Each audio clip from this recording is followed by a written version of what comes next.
Kita kan sering banget ya dengar nasihat, rencanakan masa depanmu, nabung buat hari tua, kerja keras seolah-olah kamu bakal hidup selamanya. Tapi, gimana kalau ternyata kearifan yang umum banget ini sebetulnya adalah sebuah jebakan? Ada sebuah perspektif spiritual kuno yang ngomongnya justru kebalikannya. Coba deh, kita mulai dari pertanyaan yang agak nyelekit ini. Gimana kalau keyakinan bahwa kita ini punya banyak banget waktu di dunia justru jadi keyakinan paling berbahaya dari semuanya? Gimana kalau asumsi inilah akar dari banyak masalah yang selama ini nggak kita sadari? Oke, sekarang kita bedah ya.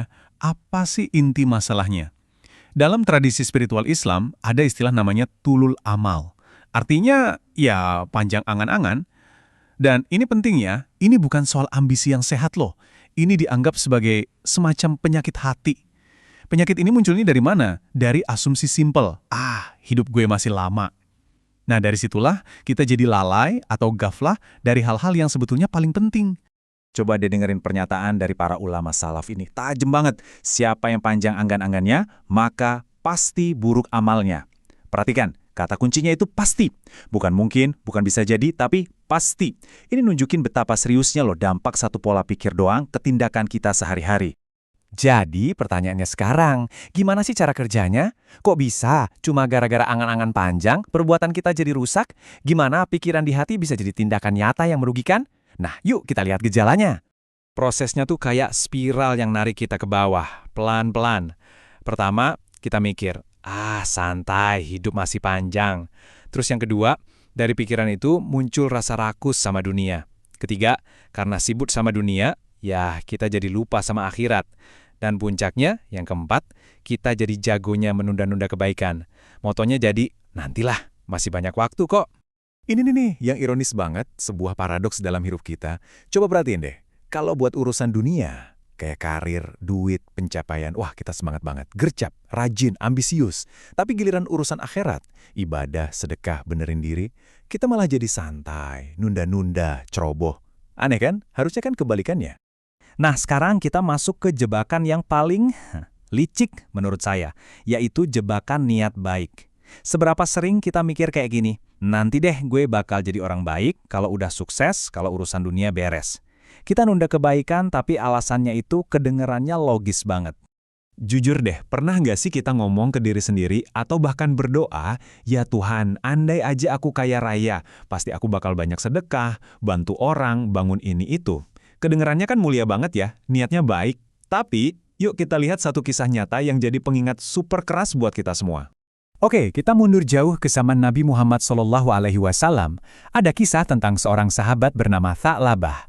Dia ini bisa dibilang contoh sempurna dari orang yang niatnya super baik, tapi malah kejebak sama angan-angannya sendiri. Jadi, Tha'labah ini awalnya orang miskin. Dia datang ke Nabi dan mohon banget biar didoain jadi kaya. Janjinya mantep, kalau saya kaya, hartanya bakal saya pakai buat kebaikan. Nabi sebenarnya udah ngasih peringatan loh, tapi Tha'labah ini ngeyel, maksa terus. Ya udah, akhirnya Nabi mendoakan dia. Dan boom, doanya dikabulkan. Kambingnya beranak pinak banyak banget. Sampai kota Madinah nggak cukup lagi buat dia.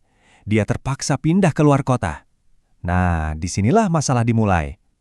Saking sibuknya ngurusin harta, dia mulai ketinggalan sholat jamaah. Terus mulai bolong sholat Jumat.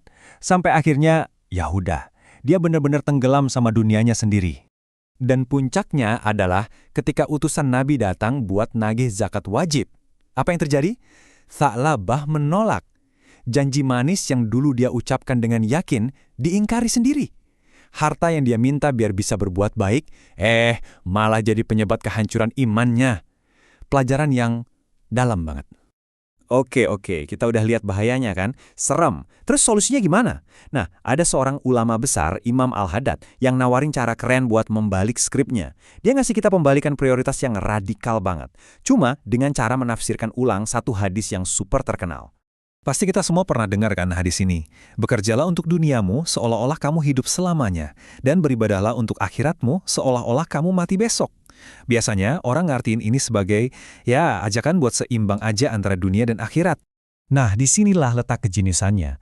Imam Haddad ngajarin kita buat baca hadis ini bukan soal porsi 50-50, tapi soal sikap mental. Sikap seolah-olah hidup selamanya itu buat urusan dunia. Maksudnya, santai aja, sabar. Kalau gagal hari ini, ya coba lagi besok, kan hidup selamanya. Sebaliknya, sikap seolah-olah mati besok itu buat urusan akhirat. Artinya apa? Urgen, mendesak, harus dikerjain sekarang, detik ini juga, nggak bisa ditunda. Logikanya simpel banget dan nggak bisa dibantah. Coba deh pikir, mana yang lebih mungkin? Hidup selamanya? Itu mustahil, nggak akan pernah terjadi. Tapi, mati besok, wah itu sangat mungkin terjadi, sama siapa aja, kapan aja. Nah, jadi mana yang harusnya kita kasih label mendesak? Oke, kita sampai di argumen terakhir. Dan ini mungkin yang paling jelek, yang benar-benar bisa ngebalik cara kita mikir soal resiko dan jaminan dalam hidup. Ini semua tentang mana yang pasti dan mana yang nggak pasti. Jadi, poin kuncinya gini teman-teman, rezeki kita di dunia itu udah dijamin sama Tuhan. Jatah kita ia bakal sampai. Sebaliknya, tempat kita di akhirat itu sama sekali nggak ada jaminannya. Itu murni tergantung usaha kita sekarang di sini. Anehnya, hidup kita gimana? Kita cemas setengah mati ngejar yang udah dijamin, tapi kita santai banget sama sesuatu yang sama sekali nggak ada jaminannya.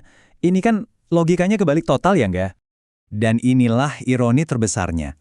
Orang sepintar apapun, dia tahu kok dia nggak bisa ngontrol kapan dia mati. Kita semua tahu fakta itu kan? Tapi kelakuan kita sehari-hari seolah-olah kita bakal hidup selamanya. Ada gap yang gede banget antara apa yang ada di otak kita sama apa yang dilakuin sama tangan dan kaki kita. Jadi, yuk kita tutup pembahasan ini dengan satu pertanyaan buat kita renungkan bareng-bareng. Setelah kita tahu rezeki itu dijamin, akhirat nggak dijamin, kematian itu bisa datang besok, hidup selamanya itu mustahil, sekarang coba tanya ke diri sendiri, bagian mana dari hidup kita yang sebenarnya butuh perhatian paling mendesak dari kita mulai detik ini juga?